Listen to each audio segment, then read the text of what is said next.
Fala, torcedor do Mengão! Bem-vindo ao nosso canal. Vem comigo que hoje tem muita coisa boa. Antes, não deixe de curtir e se inscrever no nosso canal.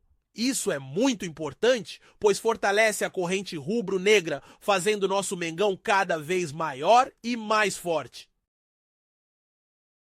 O departamento médico do Flamengo voltou a ganhar destaque nesta reta de temporada e o torcedor tem acompanhado de perto a situação dos jogadores lesionados que seguem em recuperação. A boa notícia mais recente envolve dois nomes importantes do elenco: Danilo e Nicolás de la Cruz. Ambos estão evoluindo bem no processo de reabilitação e já iniciaram etapas mais avançadas nos trabalhos físicos, o que acende uma luz de esperança para um retorno em breve. Danilo, reforço recente do clube, está em fase de transição. Isso significa que já deixou o departamento médico e começou a treinar no campo, ainda sob supervisão da preparação física. Esse é sempre um momento delicado, onde é preciso equilíbrio entre intensidade e cautela. Eu sinceramente gosto de ver o clube tratando essas etapas com responsabilidade. Pressa em casos assim pode ser inimiga da performance. E Danilo, por tudo que pode agregar ao time, precisa voltar 100%. Já De la Cruz, que também estava entregue ao departamento médico, evoluiu significativamente nos últimos dias. Ele já realiza trabalhos leves no gramado e os sinais são positivos. O uruguaio vinha sendo um dos pilares do meio-campo rubro-negro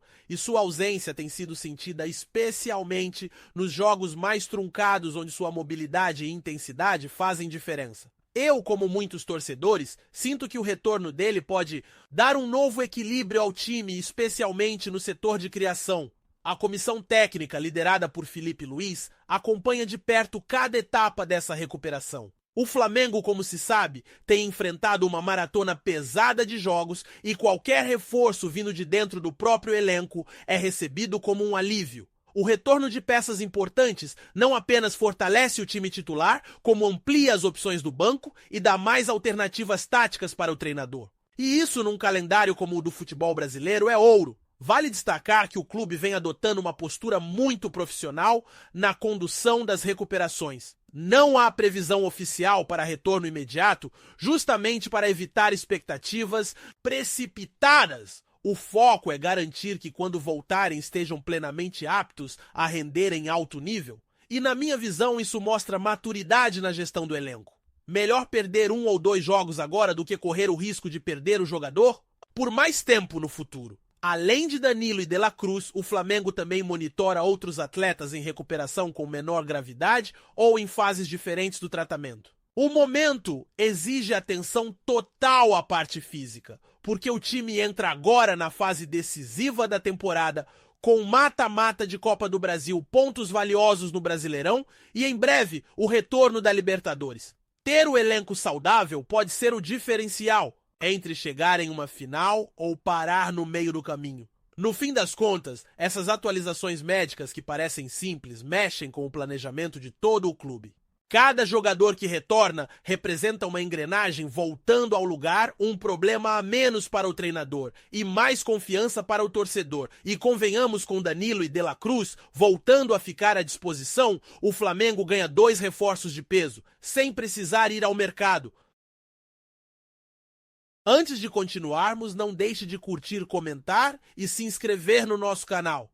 Isso é muito importante, pois fortalece a corrente rubro-negra, fazendo nosso Mengão cada vez maior e mais forte.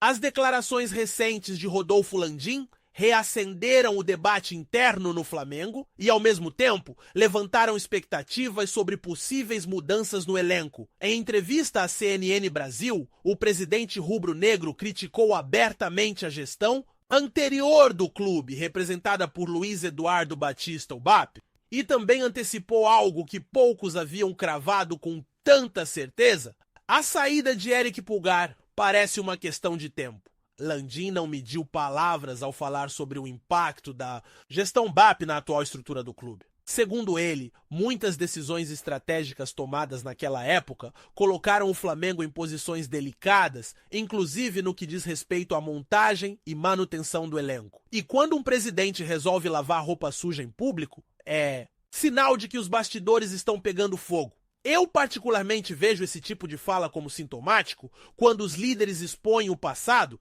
geralmente é porque estão pavimentando o caminho para justificar mudanças fortes que estão por vir. E é justamente nesse contexto que entra a fala sobre Pulgar.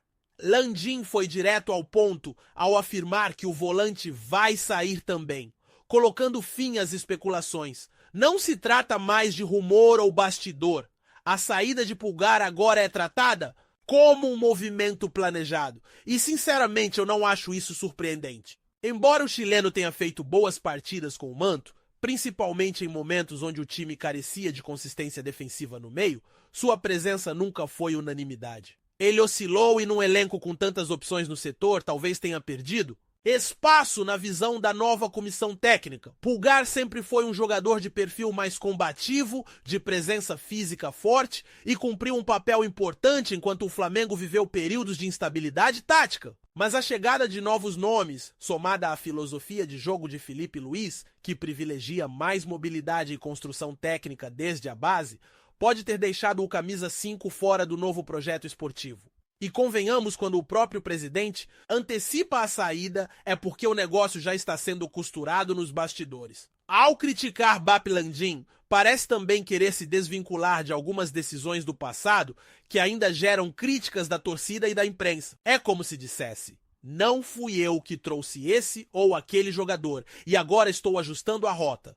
É uma estratégia política até comum em clubes grandes, onde a disputa por espaço entre grupos é constante. Mas o curioso é que, mesmo estando no poder, Landim ainda mira no passado como explicação para os problemas do presente. Isso me faz pensar que talvez o clube ainda viva certa instabilidade administrativa, mesmo com um bom desempenho financeiro e esportivo. A possível saída de Pulgar também abre espaço para movimentações no mercado. Se o Flamengo quiser reforçar o setor, agora tem margem. Com a janela ainda aberta em alguns mercados e com o elenco já enxugando nomes, talvez vejamos alguma surpresa. Ou talvez o clube esteja preparando terreno para dar mais espaço aos jovens da base, como tem sido o discurso recorrente da comissão técnica.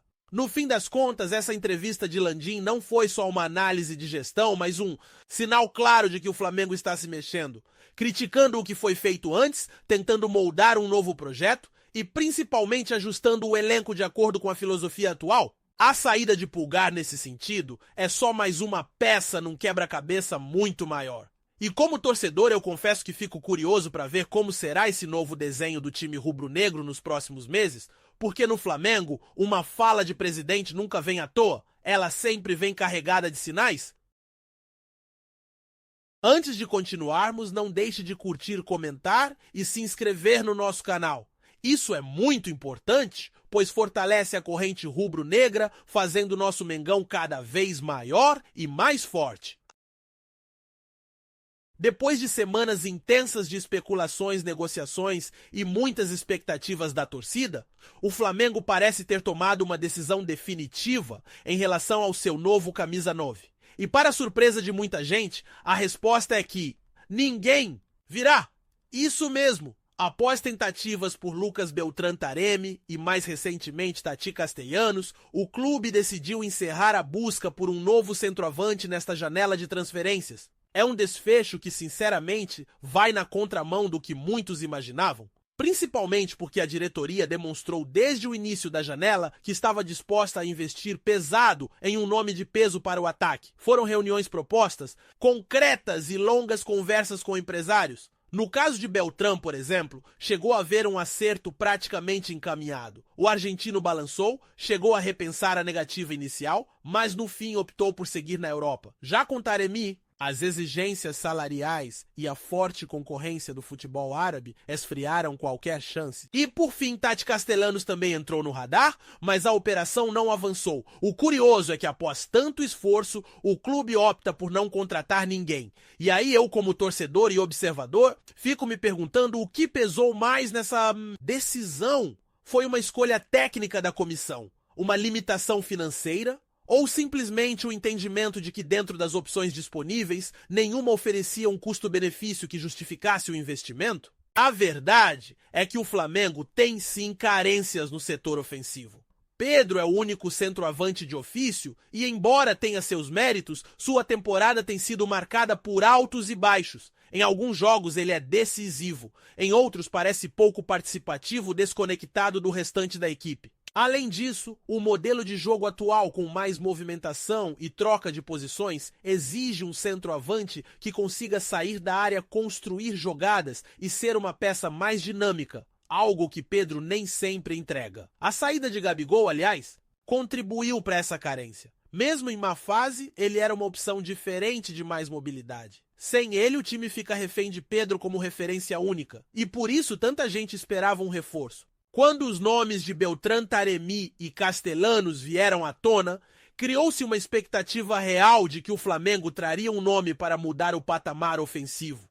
Agora, com essa decisão de recuar, a frustração é inevitável para parte da torcida. Por outro lado, há também quem entenda a postura do clube. Em um mercado inflacionado, pagar caro por um jogador que não convence plenamente pode ser um erro a longo prazo. O Flamengo já viveu isso antes. Jogadores que chegam com status de estrela custam milhões, mas não conseguem entregar em campo o que foi prometido. Talvez por isso dessa vez a diretoria preferiu ser mais cautelosa. Outro ponto que pode ter influenciado essa decisão é a aposta em soluções internas. Jogadores como Samuel Lino, que chegou recentemente, e até mesmo jovens como Juninho e Everton, Araújo vem recebendo minutos e mostrando potencial. Não são centroavantes clássicos, é verdade, mas podem oferecer alternativas ofensivas interessantes. Felipe Luiz parece disposto a apostar na versatilidade e no coletivo, e talvez a comissão técnica tenha entendido que é possível ajustar o sistema sem a necessidade de um 9 tradicional. Ainda assim, a sensação é de que o Flamengo ficou no meio do caminho, negociou, mirou alto, mas terminou a janela de mãos vazias nessa posição tão específica. E no futebol isso pode custar caro? Em campeonatos longos, onde lesões, suspensões e desgaste físico são inevitáveis, ter um elenco equilibrado e com peças de reposição é fundamental. E neste momento, o setor ofensivo, mais precisamente o comando de ataque, continua sendo o ponto mais frágil do elenco rubro-negro. Claro que a história ainda está sendo escrita. A temporada está em andamento, o time segue brigando por títulos e há outra janela no fim do ano. Mas, por enquanto, o torcedor vai ter que confiar nas soluções já disponíveis e torcer para que Pedro viva uma grande fase, que os jovens evoluam e que a ausência de um reforço de impacto não pese nos momentos decisivos. No fim das contas, a não contratação de Beltrán, Taremi e Castellanos deixa um recado claro: o Flamengo não vai contratar por contratar. O clube busca nomes que realmente façam a diferença dentro e fora de campo. E se isso não for possível, agora que venha na hora certa, no momento certo, e com a convicção de que o investimento vale a pena. Antes de continuarmos, não deixe de curtir, comentar e se inscrever no nosso canal. Isso é muito importante, pois fortalece a corrente rubro-negra, fazendo nosso Mengão cada vez maior e mais forte. O Flamengo segue ativo nos bastidores do mercado e mais uma movimentação recente revelou o apetite do clube em não deixar oportunidades passarem despercebidas. A bola da vez é o experiente goleiro Neto, atualmente no Bournemouth da Inglaterra. A diretoria rubro-negra fez uma sondagem e até tentou atravessar a negociação, que está bem encaminhada com o Botafogo. A ideia do Flamengo era tentar aplicar o famoso chapéu no rival carioca e repatriar o arqueiro de 35 anos, que possui uma longa trajetória no futebol europeu. Sinceramente, não dá para criticar o Flamengo por essa tentativa? Um goleiro como o Neto, com experiência internacional, bagagem de Premier League, La Liga e Série A italiana, cairia como uma luva num elenco que busca se reforçar com qualidade. A questão é que a busca por um novo goleiro se intensificou após as atuações recentes de Rossi, que apesar de alguns bons jogos também teve momentos de instabilidade. E aí entra a discussão: vale trazer alguém com a rodagem do Neto, mesmo com idade mais avançada? Do ponto de vista técnico, Neto ainda tem muita lenha para queimar. É um goleiro de reflexos apurados, bom posicionamento e principalmente com perfil de liderança. Para mim seria um reforço de impacto imediato, principalmente em competições de mata-mata, onde a segurança no gol pode ser decisiva. Além disso, o histórico de Neto no futebol europeu é respeitável. Passagens por Fiorentina, Juventus, Valência. E Barcelona colocam o nome dele num patamar alto, mesmo sem ser uma estrela midiática. Mas a novela ficou interessante justamente pela disputa nos bastidores. Enquanto o Botafogo de John Textor já vinha mantendo conversas avançadas com o goleiro, o Flamengo entrou na jogada de última hora buscando convencer Neto a optar pela Gávea. O problema é que o alvinegro já havia alinhado detalhes com o staff do jogador, incluindo tempo de contrato e salário, e a preferência por atuar como titular absoluto pode ter pesado a favor do Botafogo. E aí está o ponto crucial dessa história. No Flamengo, Neto chegaria para disputar a posição? Mesmo com as críticas a Rossi, o argentino ainda é visto como titular e tem respaldo interno. Já no Botafogo, a titularidade seria praticamente garantida desde o primeiro dia. E a essa altura da carreira, após anos na Europa, é compreensível que Neto queira jogar com frequência e não apenas ser uma opção no elenco. A tentativa rubro-negra foi legítima, ambiciosa até. Mostra que o clube não está apenas de olho nos reforços tradicionais, mas atento a qualquer possibilidade de mercado que possa fortalecer o elenco. No entanto, também escancara que o Flamengo está insatisfeito com a situação atual no gol, mesmo que isso não seja declarado publicamente. A busca por outro goleiro, seja Neto, Gabriel, Brazão ou outro nome, indica que a posição está aberta à discussão. Para a torcida, resta aquela sensação agridoce. De um lado, é bom saber que o clube está atento e disposto a investir para melhorar. De outro, ver um nome como Neto ir parar justamente no rival direto, que vive um bom momento sob a gestão de Textor, gera aquela pontinha de frustração. E a gente sabe que no futebol carioca esse tipo de disputa extracampo também conta muito na rivalidade. No fim das contas, tudo indica que o goleiro deve mesmo vestir a camisa do Botafogo. Mas a tentativa do Flamengo de atravessar a negociação mostra que o clube ainda está em busca de ajustes pontuais no elenco, principalmente em posições sensíveis como a de goleiro. E pode apostar mesmo com essa investida frustrada, outras tentativas virão, porque o Flamengo não vai parar por aqui. Ainda há espaço à ambição e à consciência de que para brigar por todos os títulos é preciso ter um grupo forte em todas as posições, inclusive no gol. Então é isso, meu amigo. Essas foram as notícias do Mengão. Ficamos por aqui. Um forte abraço e saudações rubro-negras.